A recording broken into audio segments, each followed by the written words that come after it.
తెలుగుదేశం అధినేత చంద్రబాబుపై వైసీపీ ప్రభుత్వం ఆర్టిఫిషియల్ ఇంటెలిజెన్స్ ప్రచారం చేస్తుందని దుష్ప్రచారం చేసుకుంటున్నారు అని అన్నారు. చిలకలూరిపేట సభలో ప్రధాని సభకు భద్రత కల్పించలేదని కూడా దుష్ప్రచారం చేస్తున్నారు. చంద్రబాబు ప్రజా నాయకుడు కాదు, మోసాలు చేసే వ్యక్తి అని అన్నారు. ముస్లింల గురించి ఎలా మాట్లాడాడో ముస్లిం ప్రజలందరికీ తెలుసని అన్నారు. బీజేపీతో పొత్తు ఉన్న టీడీపీకి ఓటు వేస్తే ముస్లింలకు 4% రిజర్వేషన్ పోయినట్లే అని అన్నారు. 2014లో బీజేపీ, టీడీపీ, జనసేన కూటమిగా అధికారంలోకి వచ్చాయి. అధికారంలోకి వచ్చి రాష్ట్రంలో గందరగోళం చేశారని అన్నారు. ఒకరిపై ఒకరు దుష్ప్రచారాలు చేసుకుని నీచంగా మాట్లాడుకున్నారు. ఆంధ్ర రాష్ట్ర ప్రజలు వీరి కుమ్ములాట చూశారు. వీరి కూటమికి ప్రజలు ఓట్లు వేయడానికి సిద్ధంగా లేరు అని అన్నారు. రాష్ట్ర మాజీ ముఖ్యమంత్రి, తెలుగుదేశం పార్టీ అధినేత నారా చంద్రబాబు నాయుడు గారిపై వైఎస్ఆర్ కాంగ్రెస్ పార్టీ కావాలని ఆర్టిఫిషియల్ ఇంటెలిజెన్స్ ద్వారా దుష్ప్రచారం చేస్తుందని చంద్రబాబు నాయుడు గారు మాట్లాడుతూ ఉన్నారు. వైఎస్ఆర్ కాంగ్రెస్ పార్టీ ఓటమి భయంతోనే ఈ రకమైనటువంటి దుష్ప్రచారాన్ని వైఎస్ఆర్ కాంగ్రెస్ పార్టీ చేస్తుందనేటువంటి మాట నారా చంద్రబాబు నాయుడు గారు పదే పదే మాట్లాడుతూ ఉన్నారు. ఇంకా రెండో అంశం ఏంటంటే, సాక్షాత్తు ప్రధానమంత్రి వచ్చి ఆంధ్రప్రదేశ్లో చిలకలూరిపేటలో మీటింగ్ పెడితే కనీసమైన భద్రత కూడా కల్పించలేకపోయింది ప్రభుత్వం, పోలీసు యంత్రాంగం అనేటువంటి ఒక దుష్ప్రచారాన్ని ప్రారంభించారు. చంద్రబాబు నాయుడు గారి మీద ప్రత్యేకంగా ఈ రాష్ట్రంలో, ఈ దేశంలో దుష్ప్రచారం చేయాలా? లేదు ఆర్టిఫిషియల్ ఇంటెలిజెన్స్ ద్వారా దుష్ప్రచారం చేయాలా? భారతదేశ రాజకీయాల్లో నారా చంద్రబాబు నాయుడు గారంత అనైతికమైన రాజకీయవేత్త ఎవ్వరూ లేరు. అంతేకాకుండా ఈజ్ ఎ మ్యానిపులేటర్, ప్రజానాయకుడు కాదు. అనేక మోసాలు చేసి అధికారాన్ని నిలబెట్టుకోవడానికి ప్రయత్నం చేసేటటువంటి ఒక నీచమైన మనస్తత్వం కలిగినటువంటి వ్యక్తి అనేది చాలా స్పష్టంగా ఎస్టాబ్లిష్ అయిపోయినటువంటి ఫ్యాక్ట్. ఆయన మీద మన ఆర్టిఫిషియల్ ఇంటెలిజెన్స్ నాకు అర్థం కాదా? ముస్లింల గురించి ఎప్పుడు ఏ విధంగా మాట్లాడాడో ప్రజలందరికీ గుర్తుంది. ముఖ్యంగా ముస్లింలకు మరింతగా గుర్తుంది. నేను మనవి చేస్తున్నా, ఇవాళ ఈ రాష్ట్రంలో భారతీయ జనతా పార్టీతో పొత్తు పెట్టుకున్నటువంటి సైకిల్కి ఓటు వేస్తే ముస్లింలకు డాక్టర్ వైఎస్ రాజశేఖర రెడ్డి గారు ఏ రాష్ట్రంలోనూ లేనటువంటి 4% రిజర్వేషన్ ఇచ్చారే, ఆ రిజర్వేషన్లు పోయినట్టే. రిజర్వేషన్లు కొనసాగాలి. రాజశేఖర రెడ్డి గారు ఇచ్చినటువంటి రిజర్వేషన్లు అంటే ఫ్యాన్ గుర్తుకు ఓటేయాలి. ఏం చెప్పారు భారతీయ జనతా పార్టీ వారు? తెలంగాణలో ఎన్నికలు జరుగుతున్నప్పుడు అమిత్ షా ఏం మాట్లాడాడు ఒకసారి గుర్తు తెచ్చుకోమని మనవి చేస్తున్నా. ముస్లింల రిజర్వేషన్లు రద్దు చేస్తాం అధికారంలోకి వస్తే అనేటువంటి మాట మాట్లాడారు. ఇవాళ చంద్రబాబు నాయుడు గారికి ఓటు వేస్తే, పొరపాటున అధికారంలోకి వస్తే మొదటిగా చేసేది ముస్లింల రిజర్వేషన్ రద్దు చేయటం. ఇది అవసరమా? ముస్లిం మైనారిటీస్ ఓటు వేయాలా? ఒక్కసారి ఆలోచించుకోమని మనవి చేస్తున్నాం.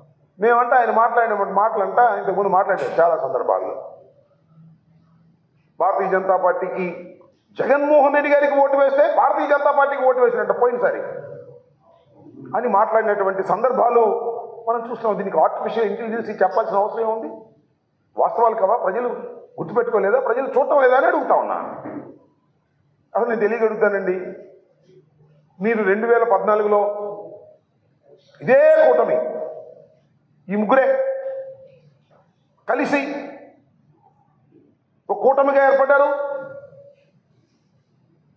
ఎన్డీఏ అధికారంలోకి వచ్చింది, మీరు కూడా ఇక్కడ అధికారంలోకి వచ్చారు.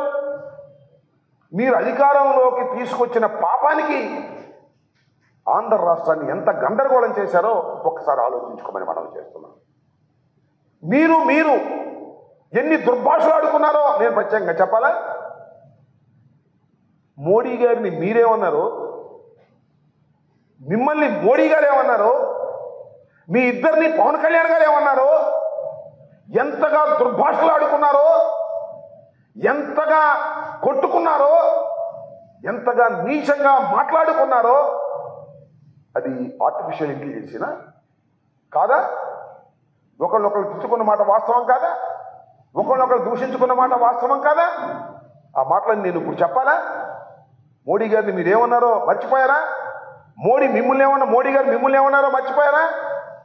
పవన్ కళ్యాణ్ గారు ఏమన్నారో పాచిపోయిన లడ్డూలని అన్నమాట మర్చిపోయారా? ఇవన్నీ ఆర్టిఫిషియల్ ఇంటెలిజెన్సీతో వచ్చినాయా? పొరపాటులు మీరేదో ముగ్గురు కలిసి జగన్మోహన్ రెడ్డి గారికి వ్యతిరేకంగా కూటమి కడితే పొరపాటున మీకు ఓటు వేసిన పాపానికి 5 సంవత్సరాలు రాష్ట్రాన్ని చిందరవందర చేశారు. కలిసి పరిపాలన చేశారు, విడిపోయి కొట్టుకున్నారు. కలిసి ప్రయాణం చేశారు, విడిపోయి తిట్టుకున్నారు. దౌర్భాగ్యమైన పరిపాలన చేసి విడిపోయి ఒకళ్ళనొకళ్ళు జుట్లు పట్టుకొని ఇవాళ మేము మళ్ళా కలిసి వచ్చాం, మళ్ళీ అధికారం తీసుకున్నామంటే అమాయకుల ప్రజలు, ముఖ్యంగా ఆంధ్ర రాష్ట్ర ప్రజలు అమాయకుల? ఒకసారి మీ పరిపాలన చూశారే, మీ కుమ్ములాటలు చూశారే, చూసిన తర్వాత మళ్ళా తిరిగి ఈ కూటమికి ఓటు వేసేటటువంటి పరిస్థితి రాష్ట్రంలో లేదని చాలా స్పష్టంగా అర్థమైపోవట్లేదా? ఒకసారి ఆలోచించబడి మనవి చేస్తున్నాం. తెలుగుదేశం వారిని కానీ, జనసేనను కానీ, భారతీయ జనతా పార్టీని కానీ ఒకసారి ఆలోచన చేయండి. తాడేపల్లిగూడెంలో జరిగింది కదా జెండా సభ, ఎంత బ్రహ్మాండంగా జరిగింది. అప్పుడు దాకా ఏదో జనసేన తెలుగుదేశం కలిస్తే ఏదో అద్భుతాలు జరిగిపోతాయని భావించినటువంటి తెలుగుదేశం వారు జెండా సభ జరిగిన తర్వాత అయిపోయిందిగా మన పని, ఏం జనం కూడా రాలేదు, పవన్ కళ్యాణ్ కలిసినా కూడా ఏం ఉపయోగం లేదు అనేటువంటి భావనకు వచ్చిన మాట వాస్తవమా కాదా ఒక్కసారి ఆలోచించమని మనం చేస్తున్నాం. అందరూ ఆగల మన ఇద్దరి వల్ల కాదు, కేంద్రంలో ఉన్నటువంటి భారతీయ జనతా పార్టీతో కూడా పొత్తు పెట్టుకుందామని చెప్పి వెళ్ళి వాళ్ళు కాళ్ళు పట్టుకున్నారే, నీదే జుట్టు అందకపోతే కాళ్ళు చెప్పారుగా. ఒకప్పుడు టెర్రరిస్ట్ అని చెప్పినటువంటి ప్రధానమంత్రి టెర్రరిస్ట్ అని చెప్పినటువంటి చంద్రబాబు నాయుడు గారు వెళ్ళి అమిత్ షా ఇంటి ముందు పడిగాపులు కాసి కాళ్ళు పట్టుకొని, మళ్ళా నేను చెప్పే మాటలు కాదు ఇది, వాళ్ళే చెప్పుకుంటున్నారు టీవీల్లో, మళ్ళీ వచ్చి పొత్తు పెట్టుకున్నారు. మళ్ళా చిలకూరుపేటలో ఒక అద్భుతమైన బహిరంగ సభ జరుగుతుంది, మాకు హైప్ పెరిగిపోద్దని పెద్ద హంగామా చేశారు. చిలకూరుపేటలో ఏదది ప్రజాగళం, అప్పుడేమో యువగళం, ఇప్పుడు ప్రజాగళం అని పెట్టారు.